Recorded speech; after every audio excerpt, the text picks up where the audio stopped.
شرور أنفسنا ومن سيئات أعمالنا ومن يهده الله فلا مضل له ومن يضلل فلا هادي له وأشهد أن لا إله إلا الله وحده لا شريك له وأشهد أن محمدا عبده ورسوله. Um,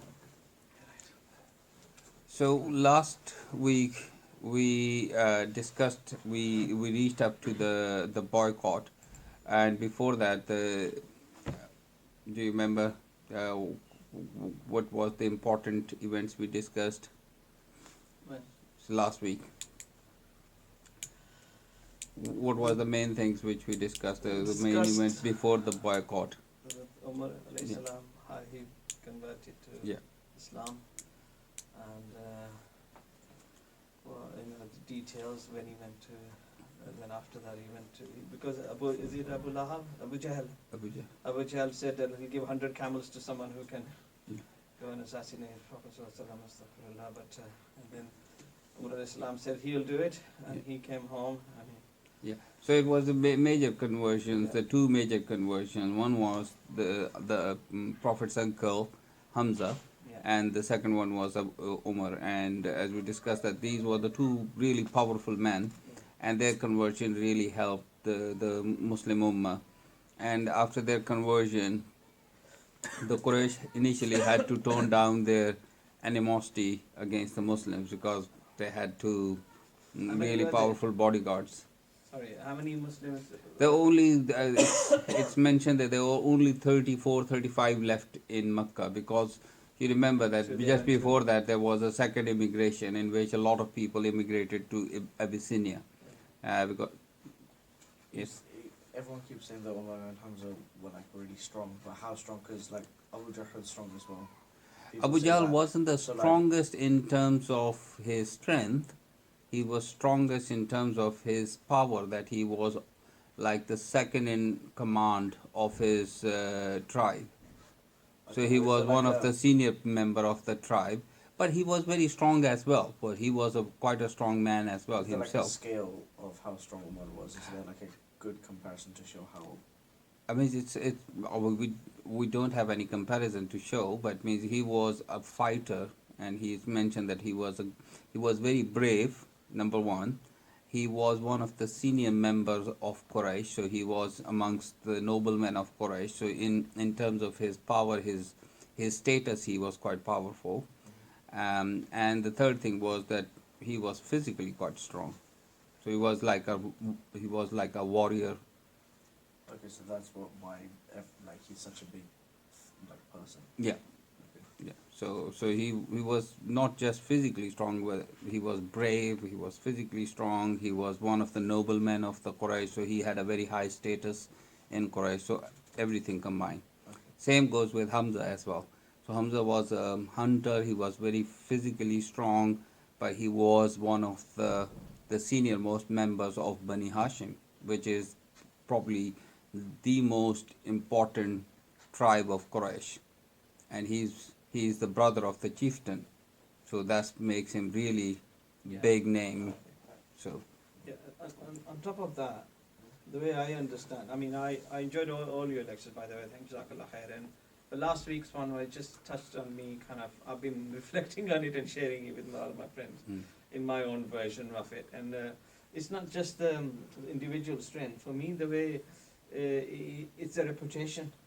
Yeah. Like, in other words, they've heard of these two men. They were probably scared of them initially. A lot of people, and it's like the big bully in the playground. It's just, and then people are scared, thinking, oh, don't say anything in front of him. And these guys came along, and what was most beautiful, the way you said, Prophet ﷺ held him from there. For me, that was just beautiful. It was just. And the way in which and the second bit which gets me emotional is when you said they went to pray first time in public. Wow, to me that was just beautiful. It was just wonderful feeling that, the way you put it across, and that two men, they couldn't do it when these two guys came along, that's it. Then we feel confident enough to go and do that. Yeah. And it was like the change of tide for that. So so these two men, when their conversion really helped the Islam. The next thing is that soon after that, Quraysh thought that because there was a big immigration, the second immigration of Abyssinia, lots of people left. These two strong people have converted Islam, so they really felt embarrassed with the whole thing. So they increased their political animosity to the world Islam. So they can't really physically do it. Okay, they thought, okay, we will politically oppose Islam even with more ferocity now. And how did they do it? They said, well, we are going to boycott you, economic and political sanctions in modern terms. So they put sanctions on them that nobody's going to marry in Bani Hashim. If we have got your daughters, we will divorce them. If we have got daughters married to you guys, then we will even boycott our daughters as well. We are not going to sell you anything. We are not going to buy from you. So basically, just total economic boycott. Wasn't there like a house arrest as well? No. So it wasn't an arrest. They didn't arrest them. So just because. House arrest is just like keeping someone inside of their house. So didn't they do that to the Prophet? No. So when the Quraysh, they came and they started doing such kind of a boycott, Abu Talib, in his anger, that how dare you do this to us, he said, we are not going to live in Mecca if you are going to behave like that. So they left Mecca willingly. So it was like a self-exile. But they didn't go any really far. They had some land just next to Mecca in Sharb Abi Talib, and they just went and started living there. So that was like an alleyway where they started living. So it was like a self-exile because of the anger that they have been boycotted by the rest of the Quraysh. So the Quraysh, they signed the treaty and they hanged it in Kaaba as they would normally do. So the boycott started. There's slight differences that how long was the boycott. Some says 1.5, some says 2 years, some says 2.5 years, and even up to 3 years. So it's up to 3 years. So somewhere between 1.5 to 3 years they had a boycott, and it was really bad situation for all the Muslims. As you can imagine, they were not able to buy, sell anything, so they were really struggling with the food, with all the provisions, and it's been reported. So, but there's not a lot of hadith reported at that time. And the simple reason which I can think of, or the scholars they mention, is that you don't remember hard times, you remember happy times, so you don't remember difficult times. So people didn't really talk about too much about the boycott. So there's not a lot of hadith, not a lot of narrations from that time. How does that make sense? Because they talk about like the wars. But most of the wars they were winning. But most of the wars they were winning.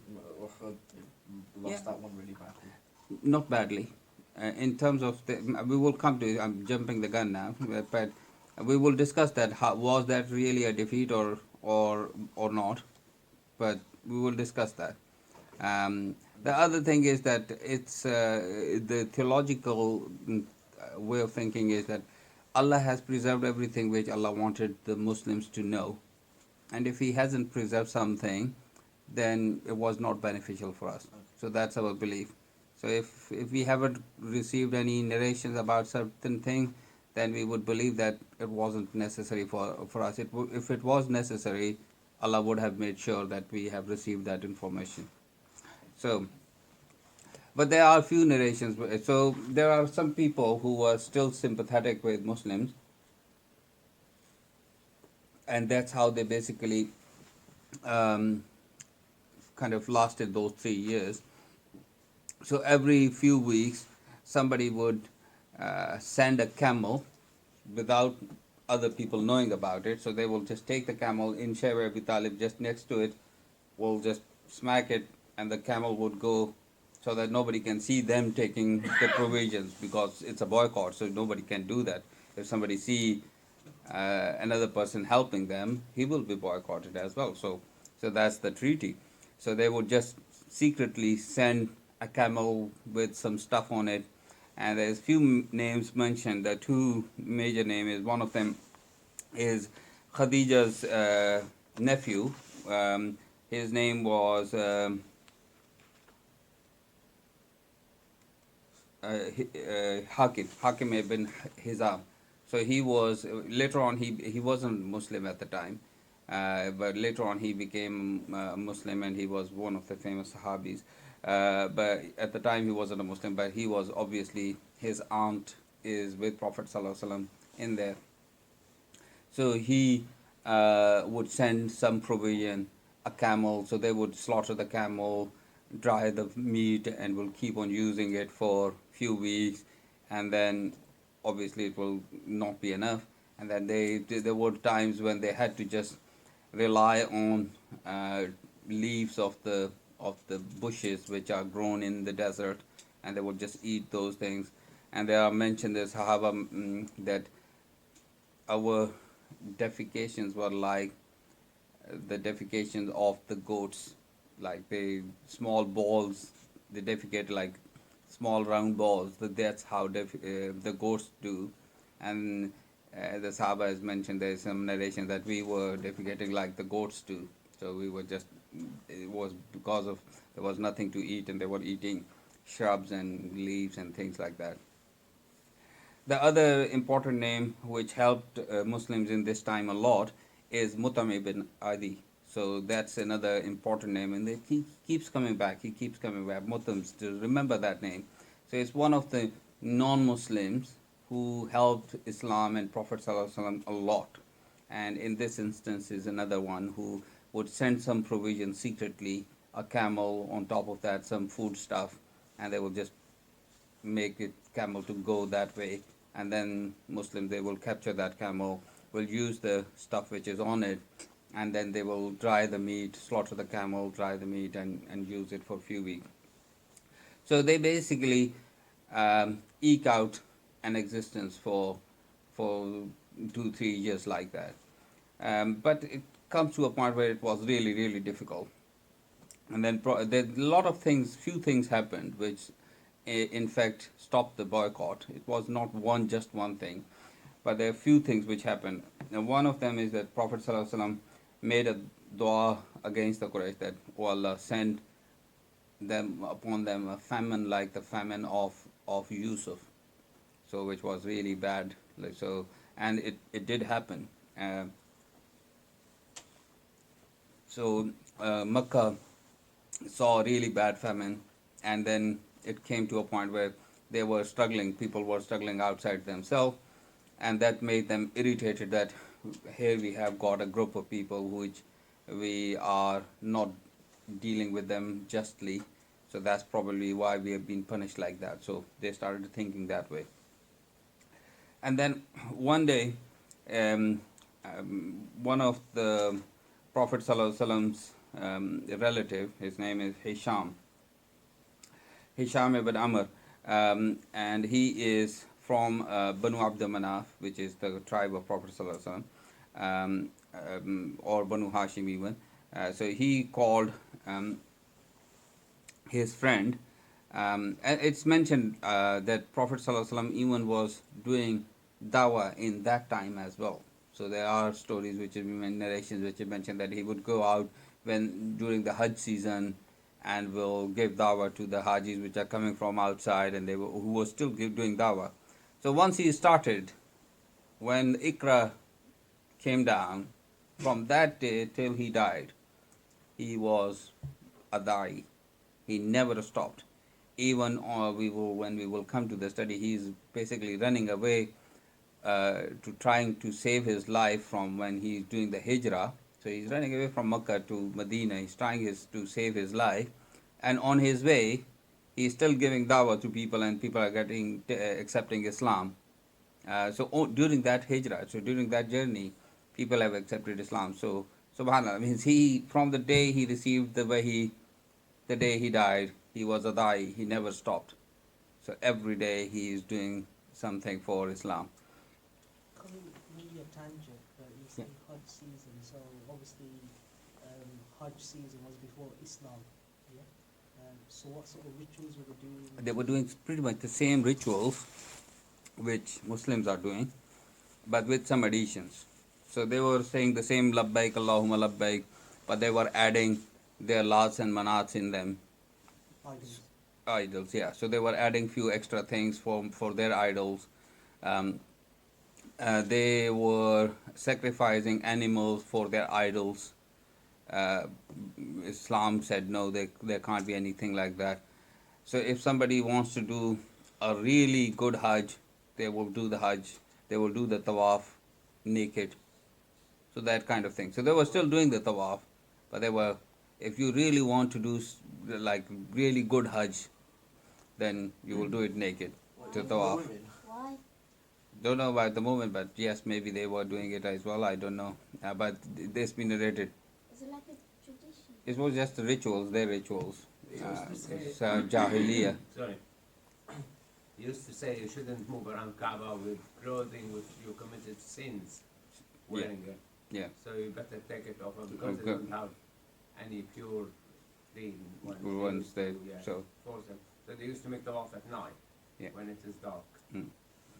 So- Stone throwing as well? Was that Jamarat, I'm not sure if they had Jamarat at that time or not. I'm not sure. But they definitely had Tawaf, and they would do Sa'i, and they would do those, they would sacrifice animals. So these are the things they were definitely doing. How would they pray? Because there was. They were not praying. There I mean, wasn't how any would they, prayer. like pray towards the idols because it said that like. They will pray means they will ask for them. Okay, so they how will would do asking. that? Like what would they do? The idols were in Kaaba itself. The idol were inside the Kaaba. There are 360 idols inside the Kaaba, Oh. which Prophet ﷺ, when he conquered Kaaba, he got rid of them. So what did they do? Any specific actions to like worship towards them? Well, they were bowing down, and they were doing sajda to their idols, and they were sacrificing for their idols, but and they were. There was one thing where it said that like they were making fun of the Prophet doing such stuff because apparently that wasn't something they did. Like put their forehead on the ground. No, they were doing that, Okay. but they're for their idols. Yeah. So that's something they were doing. We've moved on to something different. So what we were saying, yeah, Prophet ﷺ was doing dawah in this time as well. So how did the boycott ended? So as I said, Prophet ﷺ first make dua. So that's one of the things about the famine. The second thing is the son of Atika, who's the aunt of Prophet ﷺ. So he's Prophet ﷺ's cousin, Hisham ibn Amr. One day he came to meet his friend Zuhair, and he said, well, for how long we are going to keep this boycott going? So we have to do something about it. So they said, well, so what can we do? So he said, let's gather around people who are on the same page as we are. So we will just discuss it with them, and then we'll see what we can do. So they again, same name coming back again. So they obviously called Mutam ibn Adi, who is one of the senior member. He is one of the chieftains of the sub-tribes of Quraysh. So they called him, and they knew that he is quite sympathetic to Muslims and Banu Hashim and to Prophet ﷺ. And then there's another name, Abu al-Bukhtari, and some other people. So they called them together, and they said, look, we have to do something. So they hatched a plot that when there will be, and I mean, as I've been saying, that what they used to do in the afternoon, they will all gather around the Kaaba in the Nadi, in that parliament area, where they will all gather together, and they will chat, and they will do tawaf, and they will just, so it was like their sitting place. So that's their routine. So everybody in Mecca, when the sun goes down and it's a bit cold, they will do tawaf, and then they will sit outside the Kaaba, and they will in the Nadi, and they will just chat and discuss things, and all the chieftains will discuss about the political things as well. So they will have discussions, decision making, everything in there. So everybody would go there. So they made a plan that we will go there and we will sit strategically, one person there, one person there, one person there, one person there, and then um, suddenly Hisham stood up in the Nadi on that day and said, for how long we are going to boycott our kin, our family, they are our family, for how long we are going to do that. And then Abu Jahl said, but I didn't force the boycott, we all together we did it. And then Mutam ibn Adi stood up and he said, no, I didn't agree to that, you forced it on us. So it didn't happen, we didn't do that. And then from another corner, Abu al-Bukhtari stood up and he said, I didn't sign in that treaty, I was not part of that treaty, we never agreed on that, you forced it on us. And then a fourth person stood up. So then people like, it's like masses which are against this decision. So basically that's what they did, they strategically planned few people different in different area of the Nadi, so that everybody is against that decision. So it worked. So that was the second thing which happened. So people started talking about it, that we are doing something wrong here. Then the third thing is that one day Prophet ﷺ came to Abu Talib and he said, oh my uncle, Allah has told me that the treaty which they hanged in the Kaaba is being all eaten up by the woodworms or the termites. They have eaten the treaty apart from just one word, Bismillah. So apart from Bismillah, everything has been eaten up by the worms. So there is no treaty anymore. So he said, are you sure that's what your Lord has told you? So we can say Bismillah. Bismillah or Bismillah, yeah. So so that's what they said, that's what is only left of the treaty. And he said, are you sure? I'm going to put all my case on that information which you are giving. So I'm going to go and talk to them. Are you sure that this is true? And he said, Prophet said, yes, my Lord has told me, Allah has told me that this is what has happened. And so Abu Talib marched to the Nadi and he said, well, look, my nephew has told me that his Lord has told him that your treaty which you made against us has been eaten up by all the termites, and the only thing is left is Bismillah, the rest is all gone. And Abu Jahl and the rest of them said, well, it can't be true, because we have hanged it inside the Kaaba, it's safe there, so it can't be true. And if this is true, then this treaty is null and void already anyway, because the treaty is gone, the insects have eaten it, so there is no treaty left. If it is false and the treaty is still there, you'll have to promise that you will hand over the Muhammad to us, as they've been asking for so long. And Abu Talib said, yes, I will do that. So they opened up the Kaaba, and lo and behold, the whole treaty is gone, apart from that just one phrase, Bismillah. But means that's all it says. I mean, people say that Allah Prophet ﷺ didn't get any miracle. No, he got a lot of miracles. It's just the people who didn't want to believe, they didn't believe. So that was a miracle from Allah as well. So it's just that, and then this was basically it. The boycott finished, and Banu Hashim came back to live in their own houses. And then as soon as they came back, this is the 10th year of Dawah. It says that after 5 to 6 weeks, one of the biggest calamity happened in the life of Prophet ﷺ, and that was the death of Abu Talib. So that's, in fact, the 3 major calamities happened in that year, and that's why the whole year is known as the year of sorrows, or Amul Huzn. The death of Abu Talib, the death of Khadija, and then the incidents of Taif. Mainly the death of these 2 people, but then the incidents of Taif is the third one. What's the incidents of time? We'll go into more detail, but that's when he went to give dawah and ask for protection from the people of Taif, and they stoned him, and then he was bloodied and bruised. What do you mean stoned? Like thrown? Yeah. And it says that in the time of the boycott, Abu Talib wrote a really nice poem called the Lamia of Abi Talib, because every verse end with the word Lam, with the letter Lam, and that's why it's called Lamia, because every verse end with Lam. You understand the harf Lam, so everything ends with Lam, Lam, Lam. So that's why it's called the poem called Lamia of Abi Talib. It's a very nice poetry, and the scholars have actually mentioned that it's even better than all the the hanging poems of the Kaaba.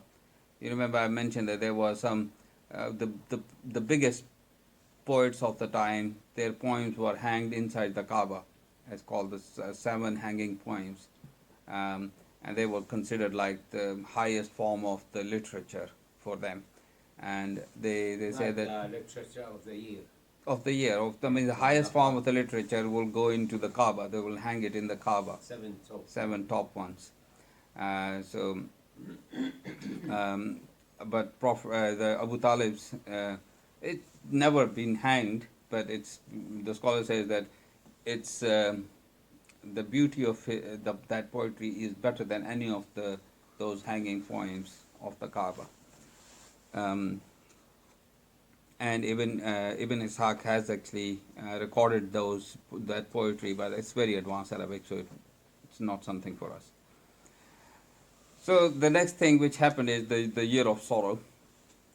So it's the 10th year of Dawah, around 2.5 years before the actual Hijrah happened. There was, as I said, 3 major calamities happened, and the whole year is called the year of sorrow. And the first of them was the death of Abu Talib.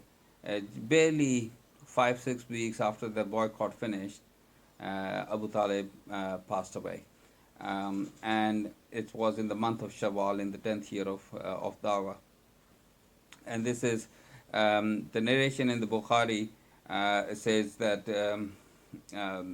when it was time closer to the death of Abu Talib, Prophet ﷺ came to him and said, "Oh my uncle, just say one kalima so that I can intercede in front of Allah for your forgiveness. And just say it once, say La ilaha illallah once, so that I can actually make shifa for you and I can pray for your forgiveness." And it's mentioned that he was about to say it, and then Abu Jahl was there, and he came and he said, "Are you going to turn away from the religion of your father? Are you going to leave the religion and the ways of Abdul Muttalib? Is that what you are planning to do? Is your father, he's the legend of, and are you going to leave them and you go and you become the follower of Prophet?" And now, so his hamiyat jahiliya, his ignorant pride, get the better of him, and he closed his mouth. He didn't say La ilaha illallah, and then he died. Is that what the Qadr was called? This is the religion of Abdul Muttalib, so you shouldn't do that. Yeah, because that was their forefathers were not Muslims, so they took a lot of pride in it, that ignorant pride that our forefathers were doing this. How can we change to something different? We have been doing it for centuries. How can we change it to something different? And this is not uncommon. We can still see it. It's not our way. Lots of people say that, even if they are wrong. But it's not our way. What is your way?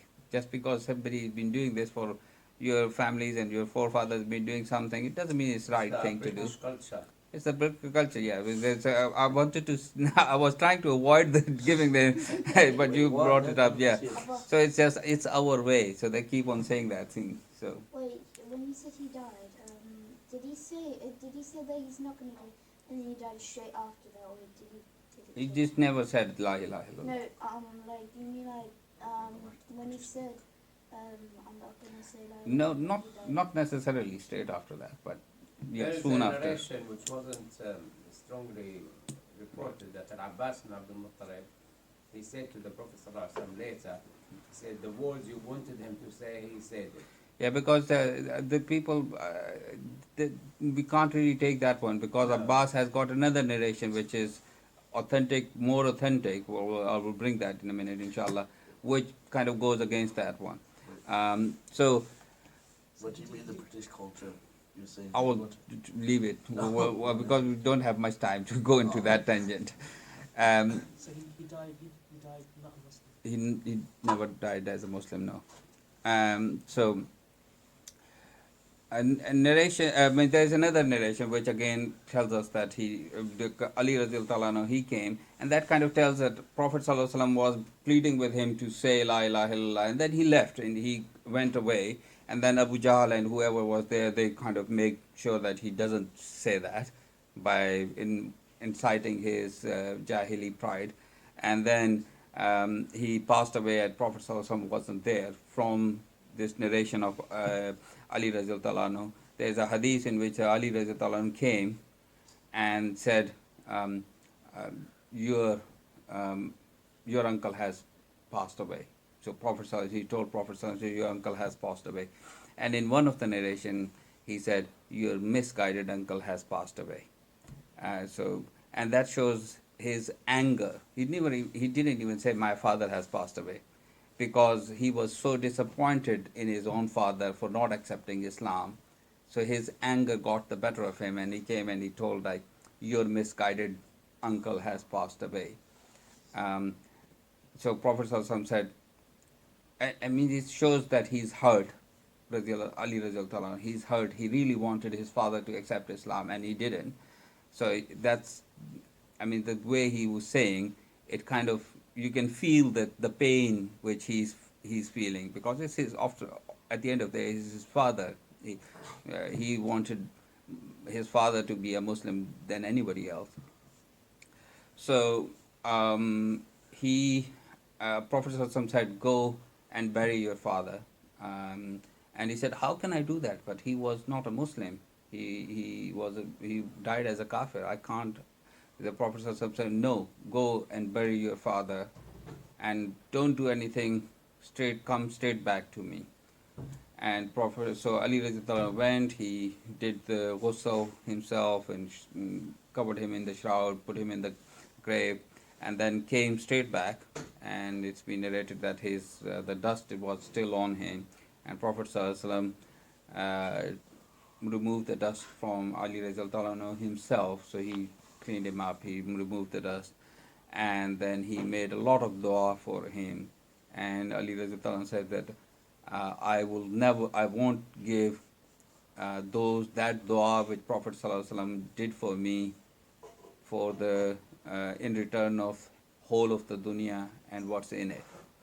So he treasured that dua so much that he said, that is so much for me that I can't really give it to, if you give me the whole dunya and whatever in it, I would still not give that dua to you. So he made a lot of dua, he consoled him, and that's the story. That's how that ended. Abbas Radhiyallahu Ta'ala, there's the narration from Abbas that once he said, O Muhammad, did you benefited your Abu Talib's he used to protect you and be angry on your behalf. So did you benefited your uncle? And Prophet Sallallahu Alaihi Wasallam said, yes, he is on the edge of the hellfire, and were it not for me, he would have been in the depth of hell. So that makes it very kind of clear. I mean, can't really get any more clear narration than that. There's another one that he will, the lift coal will be, he will put In the shoes, on him, yeah. and his brain will boil. So that's in Muslim. So that's a very Sahih hadith. So that's a Muslim hadith. So the person that being punished least in the hellfire is Abu Talib. And so what is the punishment of Abu Talib? He shall made to wear sandals of fire, and because of this his brain will be boiled. And this is the lowest punishment of those damned to hell. But we believe that this is, we are talking about, these are the people who are permanently in hellfire. And we believe that any Muslim who be Muslim but they have done a lot of wrong things, they will get punished, but their punishment will, one thing, will never be forever. So they will have their punishment and then they will end up going into Jannah in the end. And their punishment will never be that strong then as compared to people who are the permanent kind of whose abode is permanent in the hellfire. Do they give the name of the last person to leave hellfire? Like the guy who said that Allah said that he would get earth 10 times. Did he give Yeah, the name? least of the Jannah is 10 Yeah. times the bigger than So the, did he the, give the name of? Was it just a no, example? there is no name, it's just an example. I So, thought so it it's was just a that person. maybe it's not just one person who will get, maybe there are few people who will be at the least level. Yeah, but that's the least level of Jannah. So that's the lowest level of Jannah. So there are a few lessons which we can learn from the life and death of Abu Talib. One is that whatever the people are doing, we have to be careful that we don't follow them blindly. And that's what the problem with Abu Talib was, that he followed his forefather and he felt pride in it, but it was like a blind following. So it wasn't, it doesn't matter who you are following, what a big name that is. You have to think that what I am doing, is that the right thing? And if you see the truth, then, and if you keep on ignoring the truth, you will end up being a loser. And that's what happened with Abu Talib, that he saw the truth and he recognized the truth because he knew that Prophet ﷺ is a prophet, and he recognized that because there are lots of things which he accepted. And he accepted, means all the Quraysh accepted Allah to be true. They knew that Allah is there and Allah to be true. And they knew that Prophet ﷺ is the Prophet. We can take it home. You can give me there, inshallah. uh, so, But you can argue that the other way, brother. That in what point way? you're just making. In what way? In what way Abu Talib felt strongly what his forefathers did, and he strongly believed that. He didn't want to believe anything else. And No, he just didn't felt- want to. That's true. Yeah. Yeah, that's true. But he knew. I'm talking about that. He knew about Prophet being the Prophet Yeah. because he's seen so many signs. Yeah. So it can't be that he didn't know that he's the true Prophet. So he knew about it, but just because he followed blindly his forefathers, which you are mentioning, you are saying, that didn't help him. So Does it matter if you say it or not? If you believe it in your heart, because they said it, he believed it, he knew it was true, but he just didn't say it. we will come to that point. Good point. It's a good point, and we will come to that because it's a tricky subject. Another powerful message is that Allah is the true Lord, and Allah said in the Quran that you can't, to Prophet ﷺ, that you can't make anyone accept Islam or make them Muslim or accept give them the guidance. It's me who will give the guidance. And Prophet ﷺ really wanted his uncle to be guided on the right path, but for Allah didn't will that to happen, so he never be guided in the right path, although he loved his nephew and everything, and he protected him, he looked after him throughout his life, but he didn't.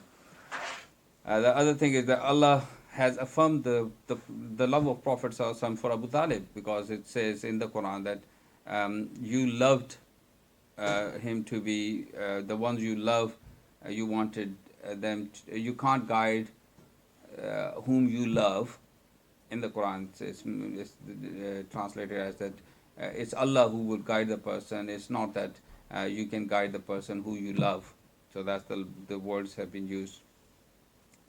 So when people say that, oh, the no Muslim can love a non-Muslim, that's not true.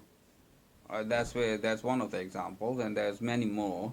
But Prophet ﷺ, who's the Prophet, he loved a non-Muslim just because it's his father. There are there are ayats in the Quran where they say that Muslims you can't really love them, the non-Muslim. But that's we're talking about the religious love, not the worldly love. Yes, religious love is for the Muslims. So we love each other as brothers. So we say that you are my brother in Islam. And that's the love, the religious love. So we can't do that for the non-Muslim. The, But, sorry, just mentioned yeah, in the Quran the word hub. yeah, إنك لا تهدي من أحببت حب yeah, is you like somebody and you love somebody. The wood حرام. yeah. لا تجد قوما يؤمنون بالله ولا بالرسول يوادون من حد. Wood is the affectionate religious love Yeah. to the person. Yeah. And then like you like. Yeah. I mean, you marry a Christian. Yeah. You say I don't love you, but I will marry you. Yeah, so it means that the love for the non-Muslims is allowed. In fact, Prophet ﷺ did it. And if you don't love them, you can't really guide them. So you have to love somebody to be asked them to come to the right path.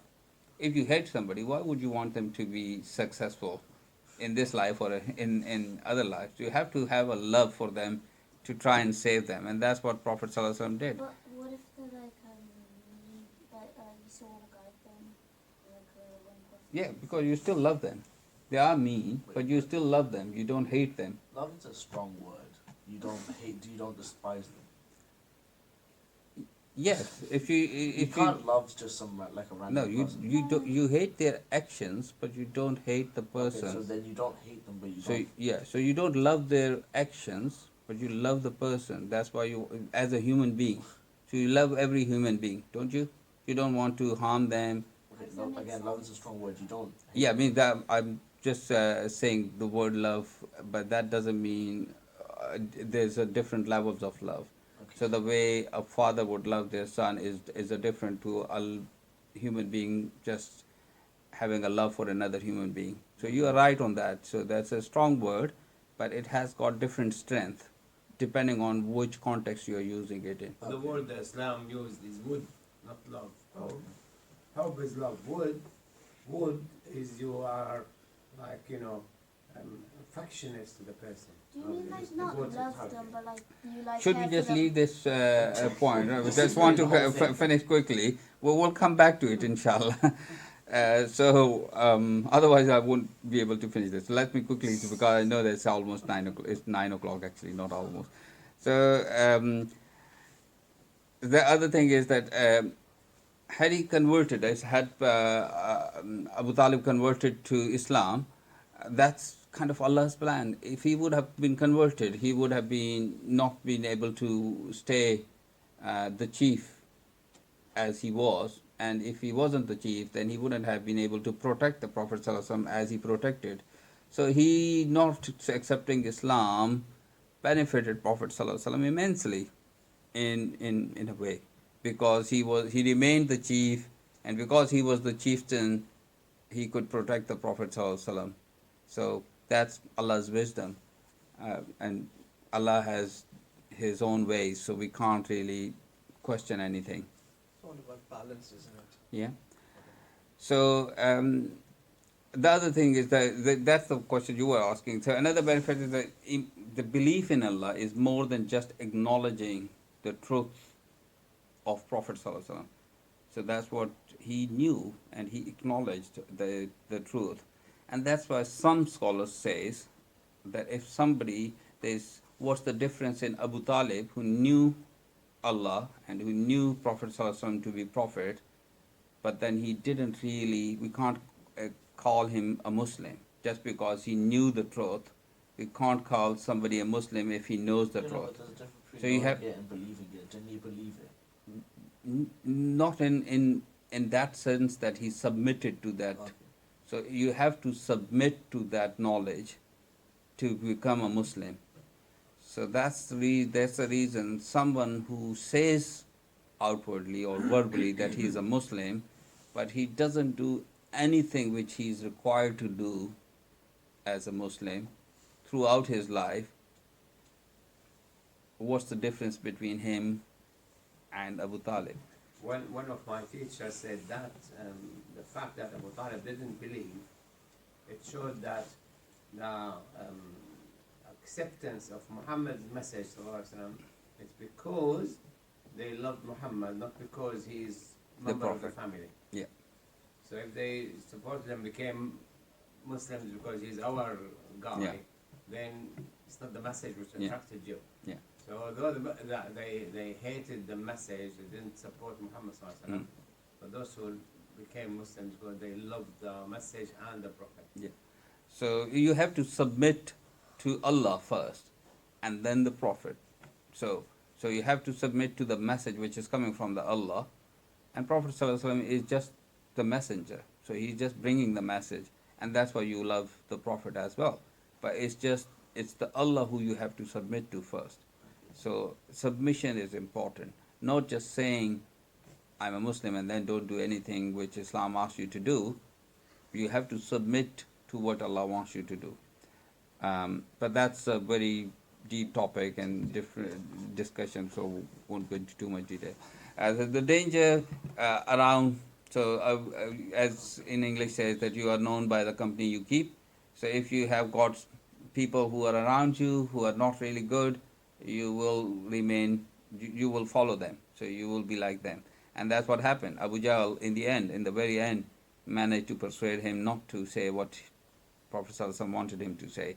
So it's a danger of having evil people around you. So if you are sitting in good people, you will get good company, you will do good things.